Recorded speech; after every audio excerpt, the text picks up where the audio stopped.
Саламатсыздар ма, құрметті оқушылар? Қазір біз сіздермен 2014 жылы сыртқы жиынтық бағалауда математика пәнінен келген бірінші компоненттің есептерін қарастырамыз. Бірінші есепте былай деп жазған: берілген көп мүшелікті көбейткіштерге жіктеңіздер. Бұл көп мүшелікті көбейткіштерге жіктеу үшін қысқаша көбейту формуласын пайдаланамыз. X-тің 4 дәрежесі минус 16, x квадраттың квадраты минус 4-тің квадраты деген өйстіп жазуға болады. Бұдан x квадрат минус 4, x квадрат плюс 4 деп бұл екі жақшыға жіктеледі. Арғай қарап отырсақ, мынау көп мүшелікті не істеуге болады? Тағдым жіктеуге болады көбейткіштерге. x минус 2, x плюс 2 деп жіктеледі бұл. Қасына x квадрат плюс 4-ті көбейтіп жазамыз. Сонымен жауабымыз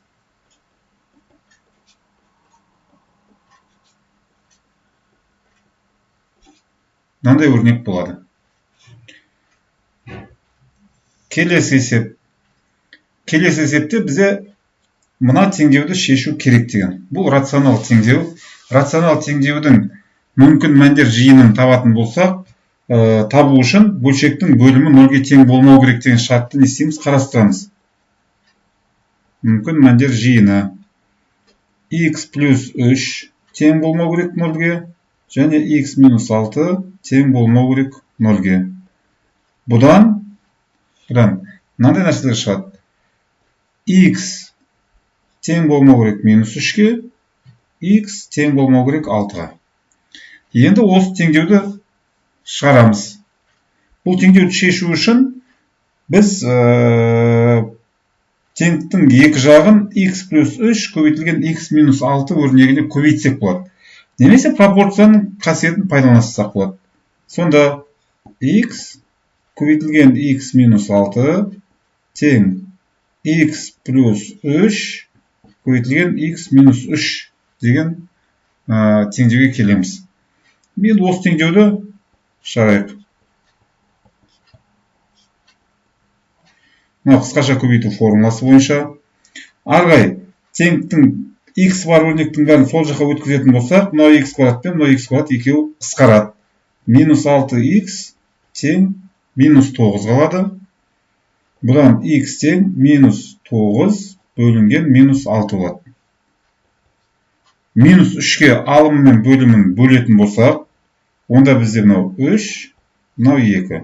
Немесе 1,5 десек те болады. 1,5 мүмкін мәндер жиынын қанағаттандырады. Сонда жауабы бұл теңдеудің шешімі 1,5.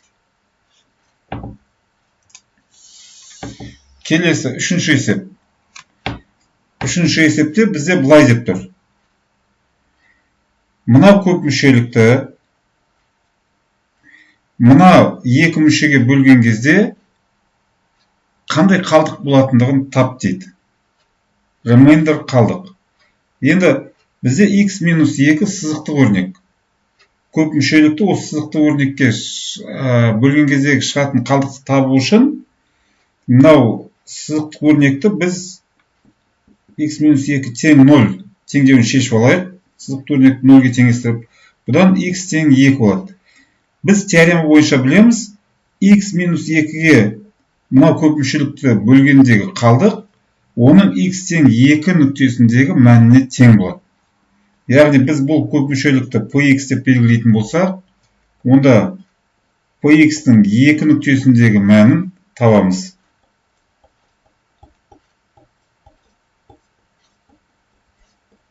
Тең 8 қосылған 8 минус 6 қосылған 4. Тең болады 14-ке. Яғни қалдық та осы 14-ке тең болу керек.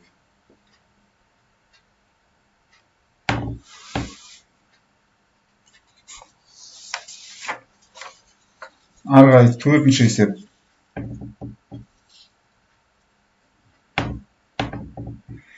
Төртінші есепте мынау теңдеудің барлық нақты түрлерін тап деп жатыр. бұл теңдеудің нақты түрлерін табу үшін біз жаңа айнымалы енгізу әдісін не істеуімізге болады, пайдалануымызға болады. Өйткені бұл өрнектегі барлық айнымалылар x куб түрінде берілген. Сонда мынадай x куб тең t дейтіндей жаңа айнымалы енгізейік. Сонда біздегі теңдеу t плюс 7 t тең 7 плюс 8 бөлінген t деген теңдеу шығады. Енді теңдіктің екі жағын t-ға көбейтеміз. t квадрат тең 7t плюс 8. Бұл квадрат теңдеу.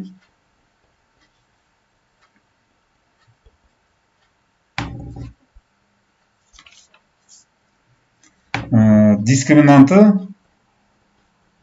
49, қосылған 408-ің 32, 81 болады. Т1-ді табайық. 7 қосылған 81-дің түбірі 9, бөлінген 2 тең болады 8-ге. Т2-ні табатын болсақ, 7 алынған 9, бөлінген 2 тең минус 1. Енді бірінші жағдай. Т тең болған кезде 8-ге. Онда x куб бізде 8-ге тең болады. Бұдан бізде x тең болады 2-ге. Екінші жағдай. Т тең болған кезде минус 1-ге. x куб тең болады минус 1-ге. Онда x тең болады минус 1-ге. Енді бұл рационал теңдеу болғандықтан бөлшектің бөлімі 0-ге тең бола ма, болмай ма? Соны не істеп отыруымыз керек? Тексеріп отыруымыз керек. Бізде x тең 2, x тең минус 1 болған жағдайда бөлшектің бөлімдері 0-ге тең болмайды. Ондай болса, бұл екеуін де осы теңдеудің түбір ретінде аламыз. Минус 1 және 2. Осы теңдеудің шешімдері. Келесі есеп. 5-ші есепте былай деген. Теңдеуді шеш. Теңдіктің екі жағы модульден тұрады. Теңдіктің екі жағы модульден тұратын болса, бұл теңдеуді шешу үшін теңдіктің екі жағын квадраттай сызсақ болады.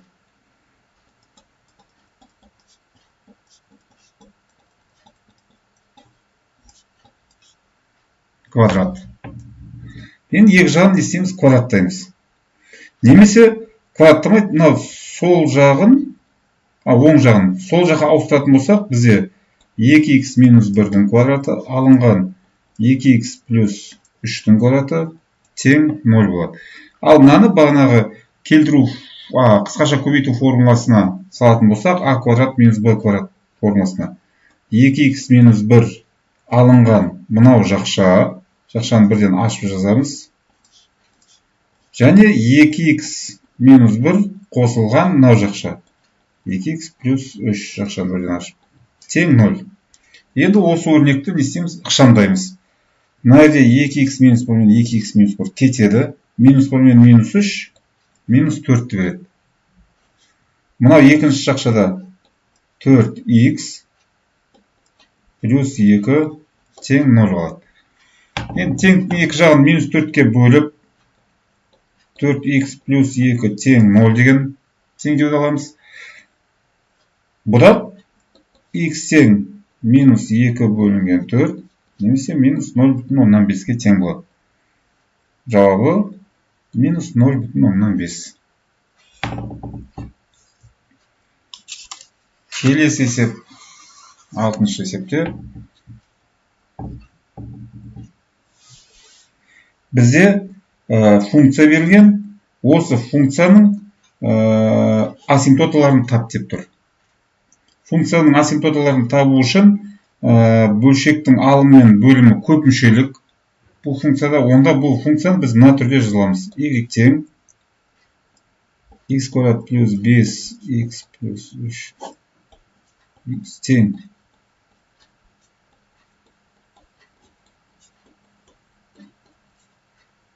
бұдан y тең x плюс 5 плюс 3 бөлінген x шығады. Енді мына бүтін бөлігін қарастыратын болсақ, бұл бізде сызықтық функцияны беріп тұр. Ондай болса, бұл бізде көлбеу асимптота болады. бөлшектің бөлімі x болып тұр. X қай кезде 0-ге тең болады? X 0-ге тең болған кезде ол бізде вертикаль асимптотаны береді. Сонда бізде екі асимптота бар. Біріншісі көлбеу асимптоты.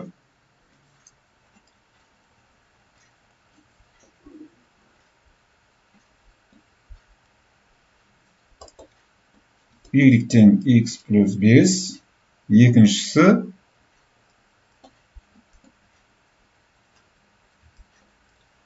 вертикаль асимптоты. X тең 0. Жауабына осы екеуін жазамыз. Y тең x плюс 5. X тең 0.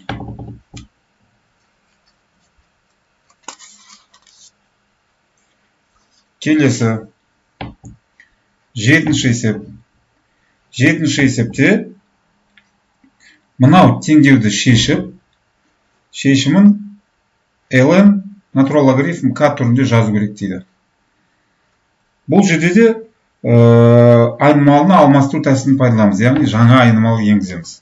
Е-нің x дәрежесін t деп белгілейтін болса, онда e-нің минус x дәрежесі ол 1 бөлінген e-нің x дәрежесін тең болғандықтан, бұны 1 бөлінген t деуге болады.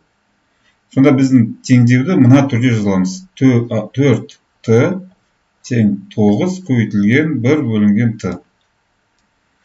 Енді барып t-ны мына жаққа көбейтуде өткізіп, 4-ті мына жаққа бөлуде өткізетін болсақ, онда бізде t квадрат тең 9 бөлінген 4 деген өрнек шығады. Бұл квадрат теңдеуді шешу үшін, бұл квадрат теңдеудің екі түбірі бар, бірден жазса болады. T тең мынаның плюс-минус түбірлері. Плюс-минус 3 бөлінген 2. Енді мына алмастырған жерге не істейміз? Апарып қоямыз. Бірінші жағдай t тең болған кезде 3 бөлінген 2-ге, e-нің x дәрежесі тең болады 3 бөлінген 2-ге. Екі жағын логарифм дейтін болсақ, x ln 1,5 болады. 3 бөлінген 2 бізде 1,5-ге тең. Екінші жағдай t тең болған кезде минус 3 бөлінген 2-ге. Онда e-нің x дәрежесі тең минус 3 бөлінген 2 болады. Бізде бұл теңдеудің шешімі жоқ. Өйткені e саны оң сан, оның ешқандай дәрежесі теріс санға тең бола алмайды. Бізде теңдеудің бір ғана шешімі бар, ол ln 1,5. Натурал логарифм 1,5. Ары қарай 8-ші есеп. 8-ші есепте бізде функцияның графигін, функция берілген, осы функцияның графигіне x тең 2 нүктесінде жүргізілген жанаманың бұрышты коэффициентін табу керек. Былайша айтқанда, градиент, осы функцияның градиентін табу керек осы нүктедегі. Ол үшін біз функцияның туындысын табамыз. Y' тең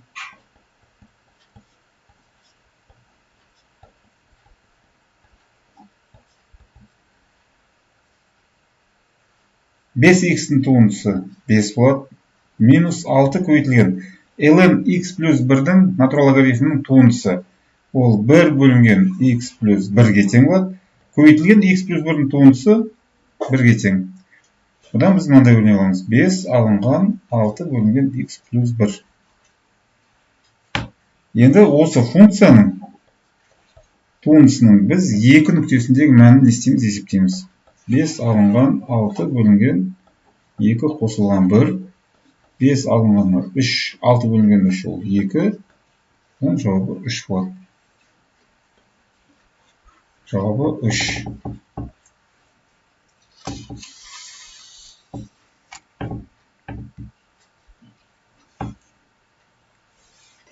Келесі есепте бізде функция берілген. Бізге мынау теңдікті қанағаттандыратын x нүктесінің координатасын тап деп жатыр. dy бөлінген dx ол функцияның былайша айтқанда туындысы, x бойынша туындысы. Бірінші dy dx неге тең болатынын табамыз. Яғни y штрих табамыз. Тең 4x ол 4x-тің туындысы көбейтілген e-нің мынаны бірден x бөлінген 2 дәрежесі деп жазсақ болады. Плюс 4x-тің өзі e-нің x бөлінген 2 дәрежесінің туындысы. Тең. 4x-тің туындысы 4-ке тең. x бөлінген 2 дәрежесі өзі жазылады. Плюс 4x-тің өзін жазамыз. E-нің x бөлінген 2 дәрежесінің туындысы күрделі функция e-нің x бөлінген 2 дәрежесінің өзі болады. Көбейтілген x бөлінген 2-нің туындысы. x бөлінген 2-нің туындысы ол 2-ден 1-ге тең болады. x бөлінген 2 ол 2-ден 1 көбейтілген x. Бұдан 4 көбейтілген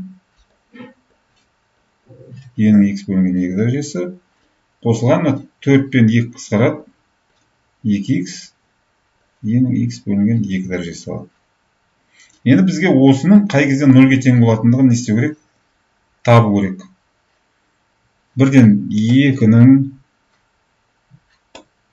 x бөлінген 2-ге көбейтіндісін жақшаның сыртына шығарып жазатын болсақ, 2 қосылған x деп жазуымыз болады. Осы қай кезде 0-ге тең болады. Енді көбейткіштердің көбейтінді 0-ге тең болу үшін көбейткіштердің біреуі 0-ге тең болу керек. Яғни e-нің x бөлінген 2 дәрежесі тең болу керек 0-ге. Немесе 2 қосылған x тең болу керек 0-ге. Мынау біріншінің теңдеудің шешімі жоқ. Екінші теңдеудің шешімі x тең -2. Жауабы -2.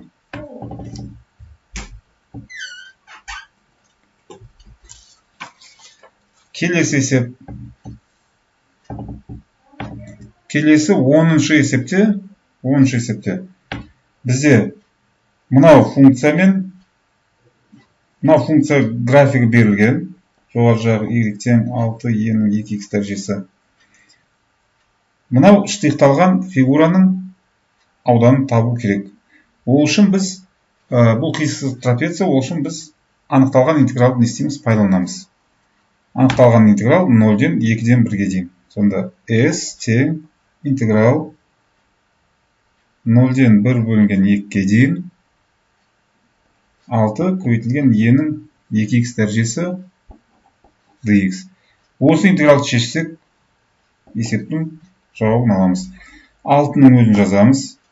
e-нің 2x дәрежесінің алғашқы функциясын табу керек. e-нің x дәрежесінің алғашқы функциясы e-нің x дәрежесінің өзі болады. Бірақ бізде x-тің орнында 2x болып тұр. x-қа 2 көбейтіліп тұрғандықтан 1 бөлінген 2 деп алдына осындай коэффициент шығарамыз. 0-ден 1 бөлінген 2-ге дейін. Тең. 6 мен 2-ні қысқартатын болсақ 3 қалады. Сонда 3 e-нің 2x дәрежесінің 0-ден 1 бөлінген 2 аралығындағы өлшем шегесін табуымыз керек. Тең.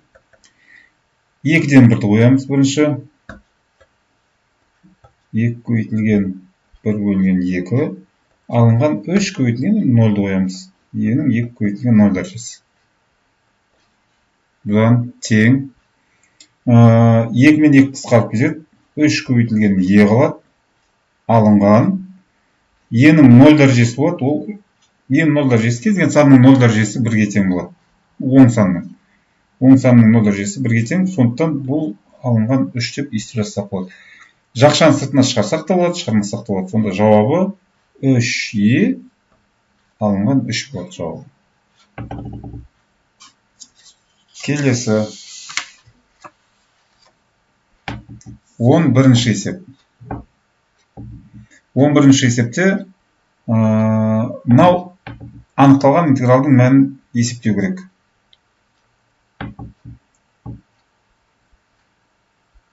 Интеграл 0. 6-тан 1 пи, ол пи бөлінген 6 деп жаза берсек болады. 2 синус 3х dx тең. Бірінші алғашқы функциясы табамыз. 2-нің өзін жазамыз. Көбейтіліп тұрғандықтан. Синус 3х функциясының алғашқы функциясын табу үшін синустың алғашқы функциясын табамыз. Синустың алғашқы функциясы ол минус косинус. Синус х-тікі минус косинус х болады, бірақ бізде синус 3х болып тұрғандықтан минус косинус 3х дейміз.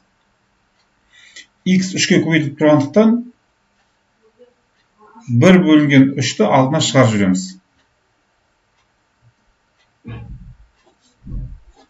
Осы болады алғашқы функциясы. Осының 0 мен π бөлінген 6 аралығындағы өсімшесін табамыз.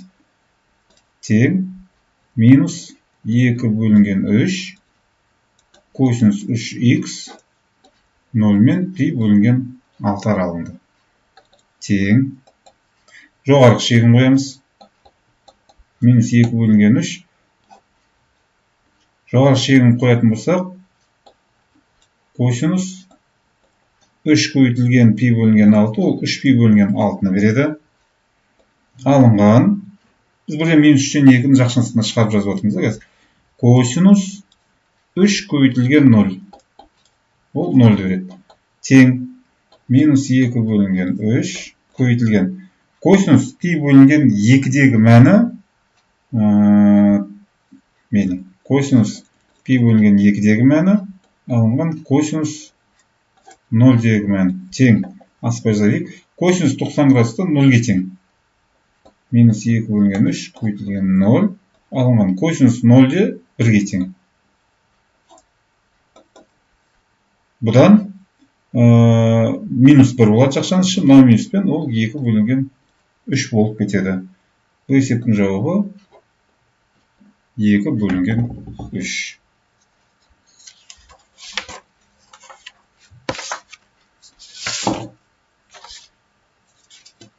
Ары келесі есеп 12-ші есеп. 12-ші есепте бізде мынандай өрнек берілген. X бар өрнек берілген.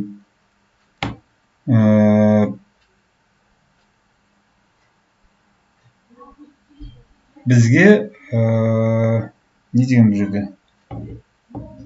Бізге осы X-тің мәнін табу керек болып тұр. X-тің мәнін табу үшін арксинус 2-ден 1 мәнін ести саламыз, есептей саламыз. Арксинус 2-ден 1, яғни синус қанша градуста, қандай радианда 2-ден 1-ге тең болатындығын не істей аламыз, тауып аламыз. 30 градуста 2-ден 1-ге болады, 30 градус ол π бөлінген 6 радиан болады. Бізде бұл өрнекті былай деп жазсақ болады. 2х минус 1 бөлінген 3 көбейтілген π-ді π бөлінген 3 деп жазсақ болады. Арксинус 2-ден 1 ол бізде π бөлінген 6-ға тең. 30 градус. 2х тең π бөлінген 6 минус π бөлінген 3-ті плюс π бөлінген 3 деп теңдіктің оң жағына өткіземіз. 2х тең, мына екі жағын алымда бөлімде 2-ге көбейтіп жіберетін болсақ, 3π бөлінген 6 болады. 2х тең π бөлінген 2 екендігі шығады. 2х π бөлінген 2-ге тең болса, онда х тең π бөлінген 4 болады. 2-ні π бөлінген 2-ні 2-ге бөлеміз. Сонда жауабы х тең π бөлінген 4 болады. Ары қарай. Келесі есепте мынандай функциялар берілген. Функциялардың графиктері берілген. Екі суретте диаграмм 1, диаграмм 2 дейді.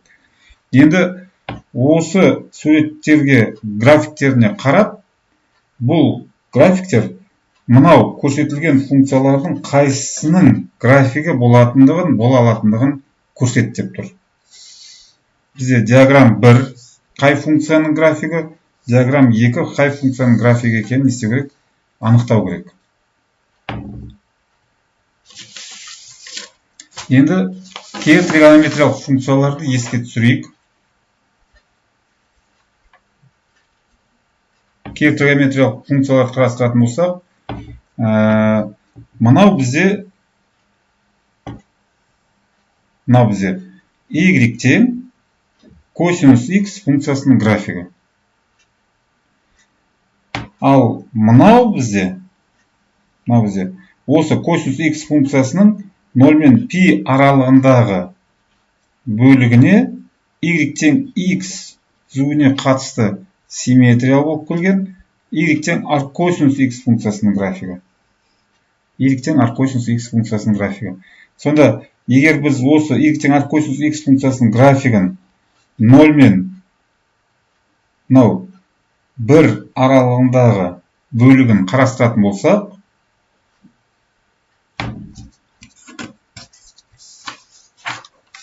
ол бізде мынау функцияның графигі болып тұр. Яғни бізде бірінші диаграмма ол y тең аркосинус x функциясының графигі. Екінші диаграмма ол мынау котангенс x функциясының графиктері. Котангенс x функциясының графигі 0 мен π-дің арасында анықталған. Π бөлінген 2-де OX өсімен қиылысады. Және периоды 0 мен π-дің арасы болады. Бұл арғы не істейді, үстіп шексіз кете береді. 0 мен π бөлінген 2 аралығындағы графикті қарайтын болса, мынау болып тұр. Бұл мынау екінші суреттегі функцияның графигі. Келеді соған. Яғни екінші диаграммадағы график ол y тең котангенс x функциясының графигі. Косекинус, секинус, арктангенс, арксинус функциялардың графигімен бетіп сызатын болсақ, бұлардың ешқайсысы оған келмейді. Сонда бірінші диаграмма бізде y тең аркосинус x функциясы, екінші диаграмма y тең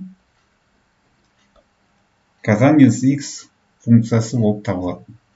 Осы берілген функциялардың ішінде. Арай келесі 14-ші есеп. 14-ші есепте бізде мынандай тригонометриялық өрнек берілген, бізге соны ықшамдау керек, есеп шешуіміз керек. Бір жерде тригонометриялық формуланы қолданамыз. Формуланың өзін жаза салайын. Синус альфа плюс бета тең болады. Синус альфа көбейтілген косинус бета плюс синус бета көбейтілген косинус альфа деген формула бар. Осы формула бойынша, енді егер мына жерде минус болса, онда мына жерде де минус болады. Осы екі формуланы пайдаланып, мынау екі өрнекті не істей аламыз, ашып аламыз. Сонда біздегі бұл өрнек мынандай түрде жазуға болады. Бұл өрнекті мынандай түрде жазуға болады. Синус x косинус 30 градус плюс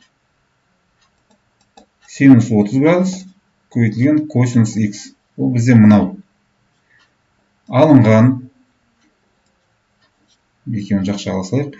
Алынған екінші өрнекті мынау минус бар формуламен не істейміз, алмастырамыз. Синус x көбейтілген косинус 30 градус минус синус 30 градус көбейтілген косинус x тең. Енді осы жерде есептеп жүрейік. Косинус 30 градуста турасында 3 бөлінген 2 болады. Оны бірінші жазайық. Көбейтілген синус x. Плюс синус 30 градуста 2-ден 1 болады. Оны қасына көбейтілген косинус x жазамыз.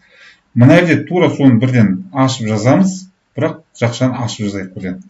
Косинус 30 градуста турасында 3 бөлінген 2 көбейтілген мынау синус x. Мынау минус пен мынау минус екеуі плюс болады.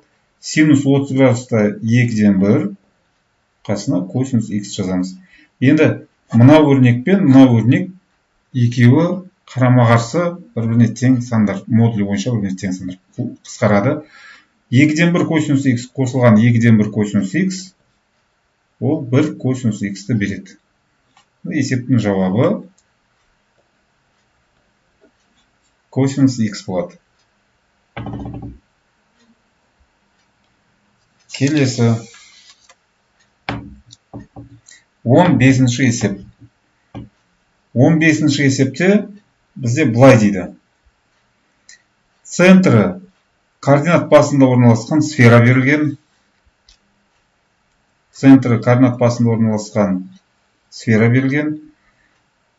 Мына нүкте сол сфераның бетінде жатыр дейді. Мына нүкте сол сфераның бетінде жатыр. Бізге сфераның теңдеуін табу керек.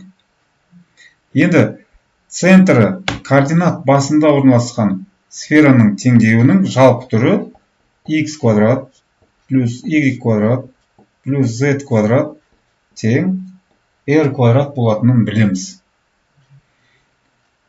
Бізде мынау осы теңдеуде біз r-ді тапсақ болды, біз теңдеудің есептің шешімін, яғни теңдеуді табамыз.